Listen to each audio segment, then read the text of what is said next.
Hello students, मैं सुरेंद्र सहरावत आज आपके सामने हमारा class 10th chapter 1 real numbers उसका एक इंट्रोडक्शन वीडियो लेके आ रहा हूं। इंट्रोडक्शन से मतलब है मेरा कि इसमें हम क्या क्या पढ़ने वाले हैं। तो हमारा जो चैप्टर का नाम है रियल नंबर्स, हम उसी से स्टार्ट करते हैं और देखते हैं कि रियल नंबर्स क्या होते हैं। रियल नंबर्स क्या है जी? A set of rational numbers and irrational numbers is called real numbers. It means जो हमारे रेशनल और इरेशनल नंबर्स दोनों होते हैं उनको हम रियल नंबर्स कहते हैं।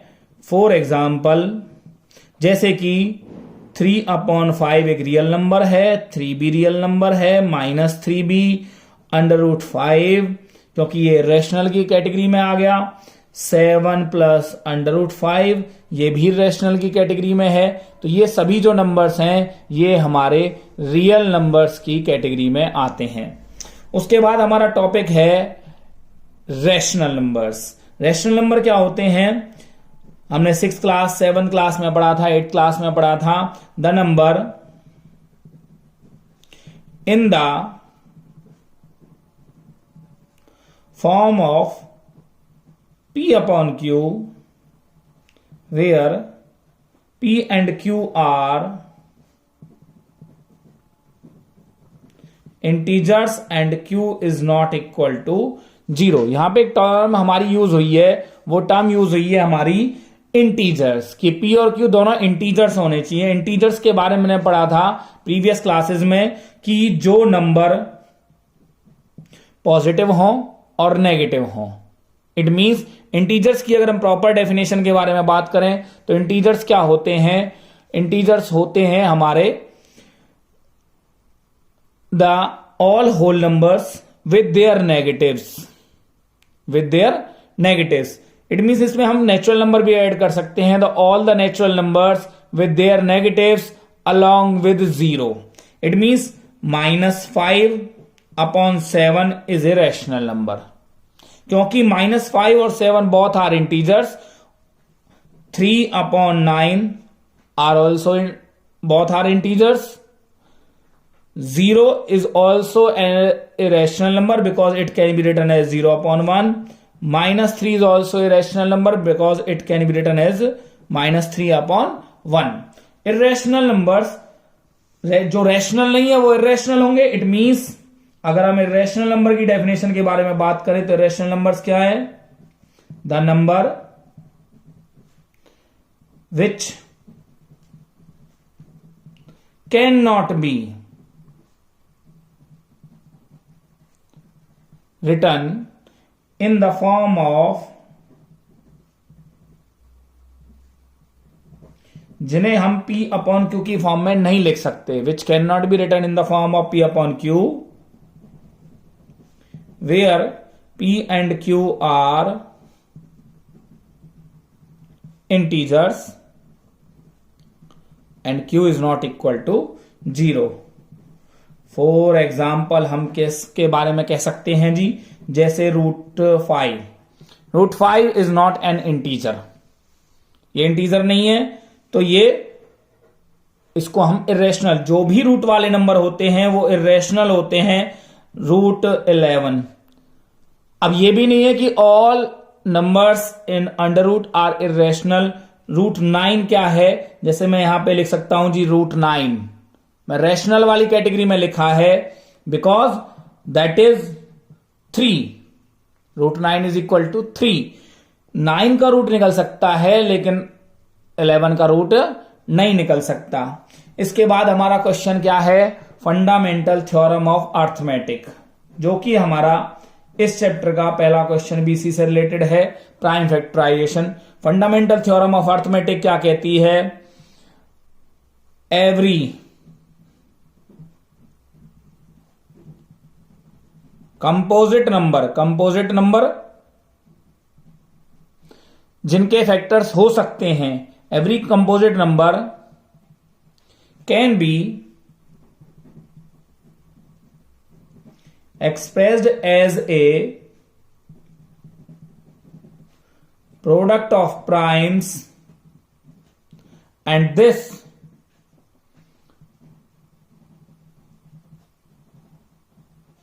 factorization is unique। कि जी जिस फॉर्म में हम इनको लिख रहे हैं कंपोजिट नंबर को, जब हम फैक्टराइज करेंगे तो उसके अलावा अगर उसी की कोई और फैक्टराइजेशन ना हो सके तो उसे हम कहते हैं जी यूनिक फैक्टराइजेशन। फॉर एग्जाम्पल मैंने 12 के फैक्टर्स किए जी, 12 के फैक्टर्स होते हैं 6 2 जा 4 3 जा 12 1 जा, लेकिन ये प्राइम फैक्टराइजेशन नहीं है। तो इसके लिए हमें क्या करना होगा कि 12 को सिर्फ प्राइम नंबर से डिवाइड करना होगा, जैसे 2 से डिवाइड किया तो 12 के जो फैक्टर्स होंगे वो क्या होंगे 2 इंटू 2 इंटू 3, और it can be written as 2 raise to power 2 into 3। हमने एक और नंबर लिया, हमने लिखा जी 25। 25 के फैक्टर क्या होते हैं जी 5 into 5, it means 5 raise to power 2। इसको हम कहते हैं फंडामेंटल थ्योरम ऑफ अर्थमेटिक। अब हमारे पास है जी हाईएस्ट कॉमन फैक्टर, क्योंकि फंडामेंटल ऑफ अर्थमेटिक का जो यूज होगा इस चैप्टर में वो किस में होगा, to find LCM and HCF. Highest common factor HCF. मान लीजिए मेरे पास दो नंबर हैं, और वो दो नंबर कौन से हैं, मेरे पास है 12 है और एक 24 है। अगर मैं इनके बारे में बात करूं, यहां पे 12 जो है इन दोनों नंबरों को डिवाइड कर देता है, it means 12 is the highest common factor of both the numbers. Highest common factor के बारे में क्या बात होती है कि जो एचसीएफ होता है वो हमेशा स्मॉलर नंबर से छोटा होता है या ज्यादा से ज्यादा स्मॉलर नंबर के बराबर हो सकता है।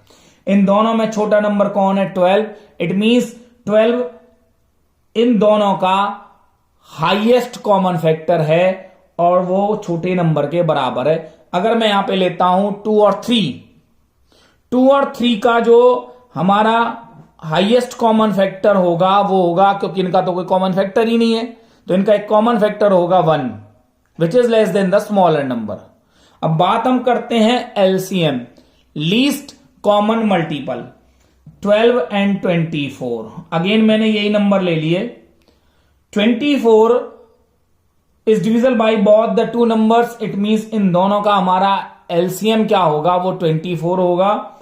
और क्योंकि because 24 is divisible by both 12 and, तो ये हमारा लीस्ट कॉमन मल्टीपल है, क्या है हमारा। इसके बाद हम इनके बारे में कुछ अदर टर्म्स भी पढ़ना। अभी मेरे इंट्रोडक्शन वीडियो में हमने कुछ चीजें पढ़ी थी, उनके साथ साथ हमें इन चीजों के बारे में पढ़ना होगा। ये चीजें क्या है, इवन नंबर आपने प्रीवियस क्लासेस में पढ़ा होगा, even number, odd numbers, prime numbers, composite numbers, coprime numbers and properties of rational and irrational number. मैं इनको बहुत ही शॉर्ट में आपको एक्सप्लेन कर देता हूं जी। इवन नंबर्स क्या होते हैं, numbers which are divisible by only 2। For example हम 0 को क्यों ले रहे हैं, क्योंकि एक और डेफिनेशन क्या होती है, the number ends with 0 2 4 6 8 are divisible by 2। So these are even numbers. Odd numbers की आइडेंटिफिकेशन क्या है, numbers ending with 1 3 5 7 9 are odd numbers. Prime numbers, numbers which are divisible by 1 and itself only are known as prime numbers. For example, 2, 3, 5, 7, 11, etc. 2 is the only even prime number and the smallest prime number. Composite numbers, the numbers which are divisible by others numbers also. For example, 4, 6, 8, 9, 10, 12, etc.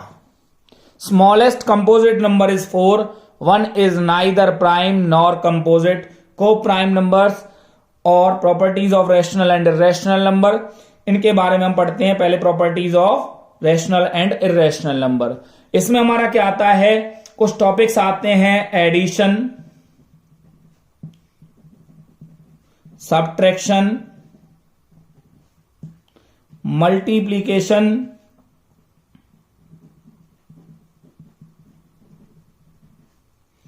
And division of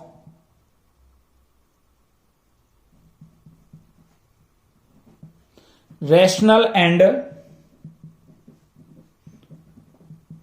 irrational numbers. Properties of addition, subtraction, multiplication and division of rational and irrational numbers.